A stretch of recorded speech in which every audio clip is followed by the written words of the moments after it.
Halo, Assalamualaikum warahmatullahi wabarakatuh. Bagaimana kabarnya teman-teman? Oke, sebentar. Ya, oke, bisa standby, bisa on time bersama kalian semua saat ada di Hongkong ini sangat menyenangkan sekali ya. Oke, dan teman-teman pastinya kaget ya. Tadi barusan saya waktu istirahat mau tidur sebentar, ada telepon masuk. Ternyata mbaknya yang jatuh dari lantai 3 kemarin siang ya, kemarin sore. Mbaknya jatuh dari lantai 3 tapi malah dikatakan bahwa dia lompat. Waduh, ini bahaya ini ya. Ini jatuhnya fitnah ya. Jadi ini jatuhnya ke fitnah. Jadi sekali lagi mbaknya itu bukan bukan lompat ya, mbaknya itu jatuh.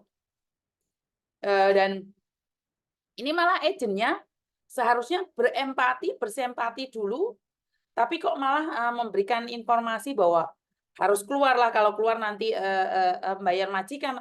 Kenapa sih anak posisi masih ada di rumah sakit, terus kalian memberikan informasi membuat dia tegang dan takut?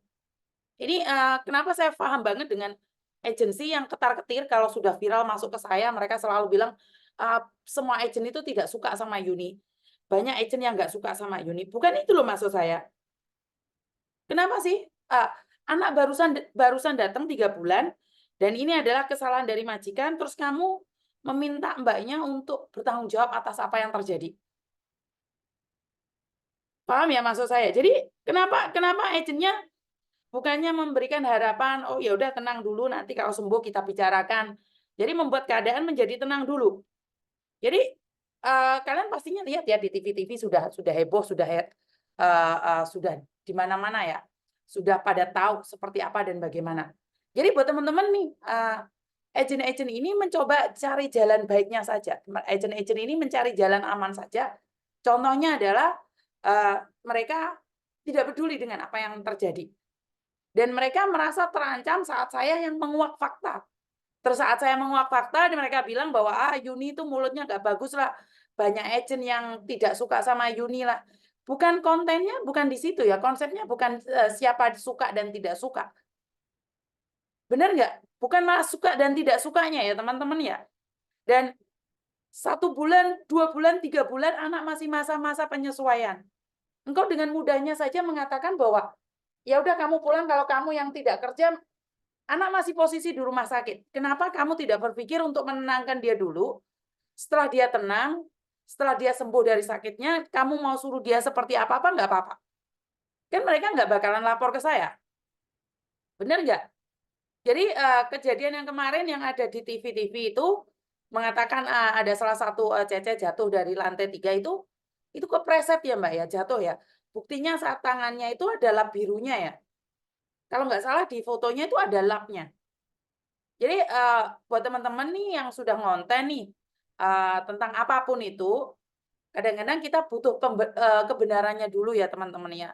Jadi jangan sampai, saudara kalian sendiri itu jatuh kepleset karena bekerja, terus di konten di luar sana dikiranya kalian, temannya menjatuhkan diri sendiri. Jadi enggak ya, jangan kayak gitu ya. Kenapa saya selalu bilang, saya itu, hanya ingin kalau di Hong Kong ini TV mereka yang terpercaya gitu loh. TV mereka itu terpercaya, dan kalau kalian sudah merasa masuk TV ke stasiun TV yang ada di Hong Kong, kalian seolah-olah itu adalah benar 100%. Kalian nggak peduli itu saudara kalian difitnah atau seperti apa, mencuri atau apa, itu langsung kalian share-kan. Kenapa tidak menguak di fakta yang lain? Kenapa kalian tidak melihat bahwa ada majikan juga mencuci tangannya sendiri? Benar nggak? Ayolah teman-teman kita menjadi bijak dengan adanya media sosial. Kita di sini sebagai orang Indonesia berjuang, kita berhak memperjuangkan keadilan buat diri kita sendiri. Jadi agent, sampean Mbak sebagai agent, sebagai orang Indonesia, tolong dong, ini anak masih posisi di rumah sakit terkapar loh. Jangan dululah dia dikasih tahu tentang ngebreak, didenda, di apapun, itu jangan dulu. Saya cuma minta jangan dulu, ini anak tenangin dulu, dia baru jatuh dari lantai 3, kok kamu ngomongnya suruh ngebreak gimana sih? Ayo, seharusnya kamu yang tenang dulu, selesaikan dulu, ya bagaimana mengkondisikannya. Kamu boleh percaya dengan omongan majikan, tapi kamu harus dengarkan dia juga ngomong. Kamu nggak nanya kenapa dia jatuh. Kamu langsung memvonis dia seperti ini, seperti itu. Jadi buat mbak-mbak agent, saya tahu. Saya di luar sana diperdebatkan, saya tahu. Saya tuh diresani sama beberapa agent. Saya tahu anak saya itu kontrak kerjanya sampai dibilangin, siapa sih yang ngecop kontrak kerjanya Thomas? Kita tutup aja agent itu. Dengan cara apa? Tidak memberikan cop pada Thomas. Itu saya tahu, Mbak. Saya dengar semuanya itu. Ya, saya bilang sama anak saya, kalau memang kita nggak ada rezeki untuk membantu orang lain, nggak apa-apa sih. Hong Kong terlalu besar untuk disia-siakan. Jika Tuhan tidak mengizinkan kita membantu orang lain dengan cara tidak potongan, tidak bayar, terus ada agent yang tidak suka, tidak mau bekerja sama dengan kita, ya nggak apa-apa. Ya kita berhenti. Benar nggak? Jadi mbak-mbak yang saat ini menjadi stafnya agent, jika anak buahmu terjadi kecelakaan, jika kamu tidak bisa menenangkannya, setidak-tidaknya jangan nyuruh dia ngebreak duluan. Karena saat dia cacat atau terluka dan sudah dipulangkan, siapa yang akan bertanggung jawab, Mbak? Apa benar kamu yakin cuci tangan selesai? Hah? Apakah selesai? Nggak kayak gitu kali. Jadi tolong sharekan buat teman-teman, jika penontonnya banyak nih, biar nyampe di staff-staffnya agent juga. Karena saya tidak ingin kita sudah ditindas nih. Sudah di sini kita sudah kalah pasal dengan majikan. Apa iya rumah kedua kita adalah agent?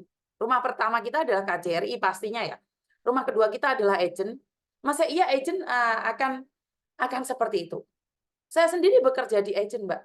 Kalau anak saya nggak benar, saya santap beneran. Saya makan semuanya anak saya.